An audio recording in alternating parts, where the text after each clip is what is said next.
Welcome everyone to another wonderful episode of Speak the Devils. I'm your host, Ethan Rousseau. Brace yourselves because today's episode will be about the wonders of comedy. Get ready to laugh your socks off as we delve into the wonderful world of jokes and pranks.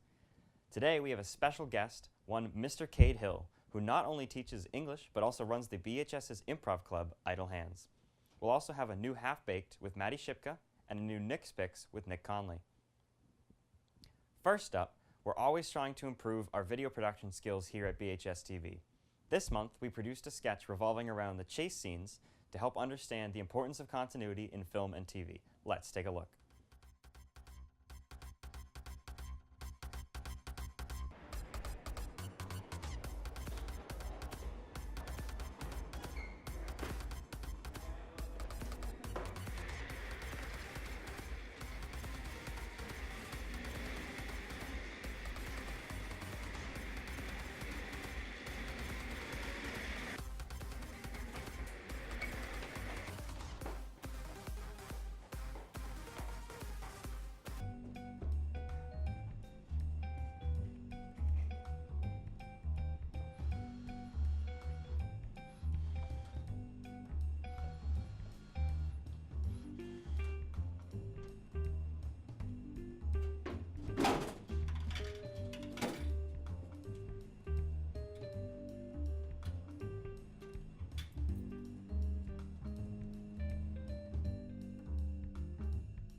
What'd you do to yourself, loser?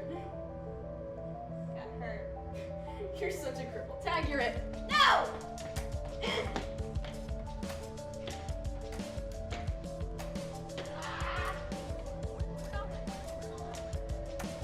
I'm coming for you!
Well, those scenes look great. Now, we have to go to Nick's Picks, where Nick Conley reviews the latest in video games, film, and television. This month, Nick takes a look at the mega blockbuster Avengers Endgame. Let's see what Nick has to say on the Avengers' historic final showdown.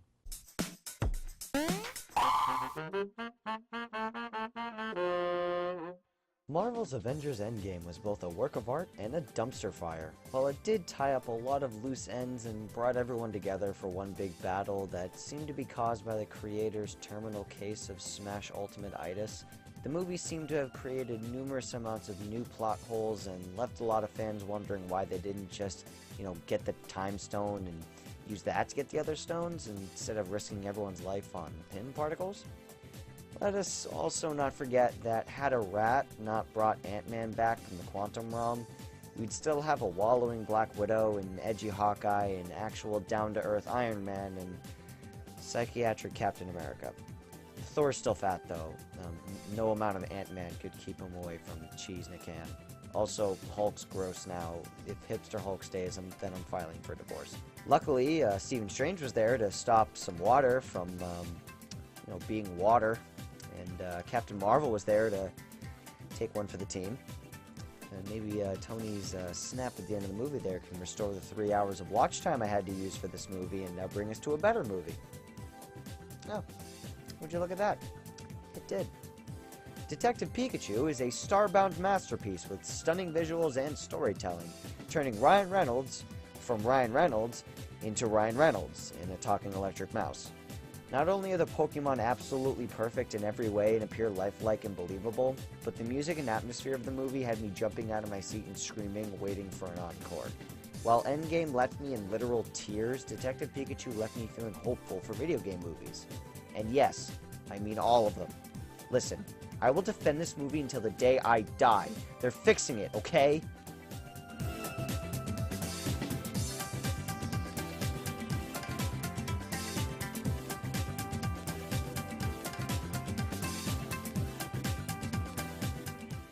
Thank you, Nick. And now I'm here with Mr. Kade Hill, an English teacher at BHS, and also the advisor for the improv club at BHS, Idle Hands. Mr. Hill is here today to tell us more about what improv is and what the improv club at BHS does. Welcome, Mr. Hill. Thank you for having me. Can you give us a little background on yourself, like where did you go to school and how did you come to BHS, etc.? I grew up in Maine, and then I went to college in New Hampshire and went back to my old high school to start teaching for 5 years. And then I had to leave Maine, and I moved to the Boston area, which was a goal for a while. Yeah. And I've been teaching here for 4 years. Okay. All right. Can you tell us a little bit about Idle Hands and what do you guys do? Yep. I've been the coach of the Idle Hands team for a couple years now. They had a few other coaches for the years before that. It kind of fell apart when I arrived at Burlington. The teacher who left the position open for me, she used to run the program, and it was a much larger group, and we've been trying to build it back up these last couple years. But they do short form improv. We've just started doing some long form improv, like 30, 40-minute performances. Okay. We've only been practicing that. We haven't done that as an actual performance yet. No audience for that yet. They're still learning. Yeah. But it's been a lot of fun working with kids in a environment that just these kids love being together. They love that community. They laugh at each other. They laugh at themselves. And everyone's welcome to show up. Okay. I'm looking forward to seeing them. We have a couple of them here tonight. Yep. So yeah. Have you ever done any improv or comedy performance like stand-up yourself before you got involved with Idle Hands? I did. When I was in college, I started with a friend an improv troupe, improv group, and we had performances. We found space in the theaters whenever it was available, and we'd perform every couple weeks. We called ourselves 3 Ways Till Sunday, and at one point we had 17 members on the team. Wow, okay. It shrank and it grew over time and it fluctuated, but they're still going. Cool. The team's still there, which is good to know. That's great, yeah. What was the, did you do, like you mentioned long-term improv earlier, did you do some of that with that group, or was it more of the short-term stuff? We tried a couple times. We never did performances of long form. We did like short-form improv. People know Whose Lines Is It Anyway? Yeah. Like, those kinds of games. Gotcha, okay. Do you have any favorite comedians or comedies from like film or television or anything like it? One of the strongest comedians out there right now, I think, is John Mulaney. Yes, yes. He's got great timing. He's got great pacing. His jokes are structured well. It's as family-friendly as you're going to get from a mainstream comedian, with exceptions here and there. But he's dry humor. It's right up my alley. Yeah. I like that style. He's strong. Yeah, he's definitely my favorite too. So yeah. What is your favorite part of being a part of Idle Hands or leading it? That group of kids is fantastic to work with because when a new member shows up or someone who just wants to try it out, they welcome them. They want them to play every game. They want to explain everything to them. They're such great energy. Nobody feels left out. It's just a good group of kids to work with. That's great. Okay. What are some of the activities you guys do in Idle Hands? Do you have like regular performances or events or anything like that? We meet regularly after school on Fridays in the lower library right after school. And we start with warm-ups. Everyone's involved. Some people after the warm-ups just want to watch. Some people come to play a couple games. Some want to be in every game. Some will come for 1 week and skip the next week. It's okay. It's a drop-in. Those who are more regular members then can perform when we have performances. In the past, we've had what we call laughing lunches, where during the lunch period, kids will go to the library space, bring their lunches, and we'll have a short performance during school. And those are for the regular members. We've performed at the Holiday Traditions Day. We're setting up a day in the spring for a night performance. Though in the past semester, they've had a couple performances as like fill-in for the BHS Talent Night. So off and on, we don't have regular performances aside from the laughing lunches. But you seem to be doing enough to get it to be involving. Yeah, there are more kids this year than there were last year, so it's good. It's growing. That's good. Can just anyone join Idle Hands? Yeah, anyone can just show up and play games or watch and get the feel of it 1 week and then start playing the next week. Yeah. We have some people who come regularly and don't play many games. They just want to do the warm-ups and then watch and give suggestions and laugh because they're friends with everybody else there. Some become friends as soon as they start coming, but people can come and go. It's totally open. Okay. And what's coming up for the Idle Hands in the future? I know you mentioned one thing, but like, is there anything extra that's going on? We have a few members of the team trying to set up a night performance in the spring. It's difficult because there's a lot of things happening in the spring, and getting the auditorium space can be tricky. And with prom and senior events, our Fridays meetings are getting a little jumbled, but we should be having a night performance coming up, and then starting next year, again with laughing lunches and more events in the fall. Okay. Well, awesome. And all right, we'll be back with Mr. Hill in just a few seconds. Next up, we have Half Baked with Madi Shipka. Let's see what she has cooking up in the kitchen.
That looks delicious, Maddie.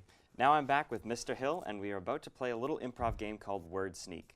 You may have seen this before on The Tonight Show with Jimmy Fallon, where each of us will have been given 5 random words on these cards right here. We haven't seen these words before, and we'll have to work these words into our conversation as best we can. Let's see what side-splitting conversations we'll have. All right. You want to do the honors of going first? Well, you know, I'm glad I'm a teacher because I won't have to. I can deal with students. I can deal with students all day long, but I could not deal with angry customers. Oh, yeah. Well, I mean, you don't get angry customers in... What kind of teacher are you? Biology teacher? Is that correct? English. English, Yeah. okay. That's sure. Right.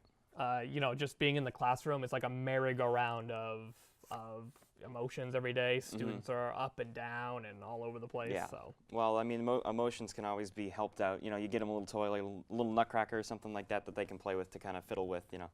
Get some calmed down.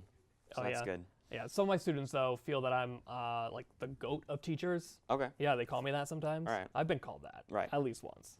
So you haven't, as a GOAT teacher, you haven't spoiled Endgame. You haven't said anything about Robert Downey Jr., have you? Oh, no, I wouldn't do that. My Okay. students are too emotional. They're too much, like, there's so many layers to them Right. because they get so emotional, and they're just like onions. I see. Okay. Well, you got onions. They've got layers, obviously. Yeah. And there's, you know, different layers in like a stack of something, and obviously sometimes you walk by a stack and bump your elbow or something like that. It just hurts. So those stacks are annoying. Oh, yeah, those The stacks. stacks of stuff. The stacks. The stacks. Yeah.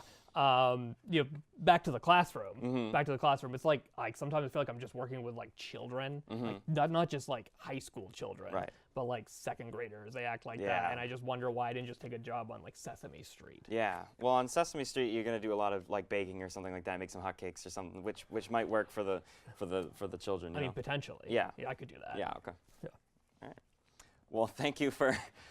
That wasn't just gut-blastingly hilarious conversation, Mr. Hill. Thank you for playing this, and thank you so much for being here. We're going to take a look at the actual Idle Hands students now that actually know what they're doing, so we're going to cut to that. Thank you. Yeah. I'm talking about me. You're doing fine. So, one game that we play at Idle Hands is called Echo. Basically what it is we have a group of people lined up for right now, they're off stage, and basically we are giving them a prompt, and then 2 people have to randomly come up and enact a scene using that prompt. As the scene goes on, at one point, the person who's running the game will say echo, and then the last thing that was said. That thing that was said with the echo has to be reenacted by the next 2 people, but it has to be a completely different scenario. I know it sounds confusing, but it's not. Trust me. And you'll understand once we start. So let's do that. Actually, I'll keep this on because I have to give us a prompt. So, see improv. It's fine. So I need, from you guys, I need a store that sells food. Market basket. I heard Starbucks. I'm kind of interested to see that one. So we're going to start with that. So we'll just do Echo Starbucks. 2 random people. Yeah, and I was telling Jimmy just the other day that he needs to stop taking my money. I'm sorry, sir. You really just need to buy a coffee and leave. Listen, if you're not gonna hear my problems, who is? Echo, who is? I mean, Who is responsible for this disaster? I ordered a simple chai latte with 3 Ma'am, cups of vanilla ma'am. sugar and hazelnut and pumpkin on top. I'm just a worker here. What can I say? I'm not a manager. Then go get your manager. That's all I'm asking for here. She's out. She's out? She's out. Echo. She's out? What do you mean my manicurist is out? She went back to Taiwan You to gotta be see her kidding me. family. I have a wedding tomorrow night. I'm Echo, so- I have a wedding tomorrow night. I have a wedding tomorrow night. Oh, congratulations. Thank you so much. Now, I just need your help. Yeah? What flowers do I get? I'm a little stressed because I waited till the last minute, so you need to help me, Mr. Flower Guy. Please Oh, help me. Where are well, the flowers? The flowers are going to be, okay, so what color are you thinking of? Blue or purple? Which one? Blue or purple? Yeah. Oh God, let's not tell her we're out of blue or purple. What? Alright, We're out of we've blue or got- purple? No! Yes. Echo, no! no. I'm sorry, sometimes I get ahead of myself. What can I say? So what kind of books are you looking for then, if you're not looking for advanced vampire fan fiction? All I want is a nonfiction book on whales to do my report. Okay, I'm gonna have to redirect you to the nonfiction section. That's not really my, Then where are we? Then where are we, Echo? All right. Then where are we? I don't know. You said throw the dart somewhere, and it landed here. Well, in I Mexico. didn't think that this is where it was gonna take us, honey. Well, hey, like they say, Where's the plane back? How do I get home? life is a roll of the dice. I go, life is a roll of the dice. You know, life's a roll of the dice, man. Like, you get what you get and you don't get upset. Like, sometimes you roll a 4. No. I need everything to be in order. I need everything to just stay calm. Dude, just if you roll a 4, you roll a 4. You can't change the number. No, I can't roll a 4. The dice don't What if I lie. don't get into college with a 4? Echo, they don't lie. All right. You know, you gotta look at the numbers here, all right? They don't lie. All right? You've been doing terribly. All right? The stock market is like a game of gambling. You really just put money in somewhere and you just hope it works. Yeah, I'm gonna stop you right there. The numbers aren't looking good. Okay? Negative 200 is not that bad for Dows. And scene. All right. If I could just have everyone please come up on the stage, we'll just get everyone up here. So I'll just say it. So thank you guys for stopping by and demonstrating Echo for us. Hope you guys had fun, and that was Echo. And we'll go back to you guys in the studio. Thanks again to Mr. Kade Hill for joining us tonight, Nick Conley with Nick's Picks, Madi Shipka with Half Baked, and all the members here at BHS TV for making this show possible. I'm Ethan Rousseau, and this has been Speak of the Devils. See you next month.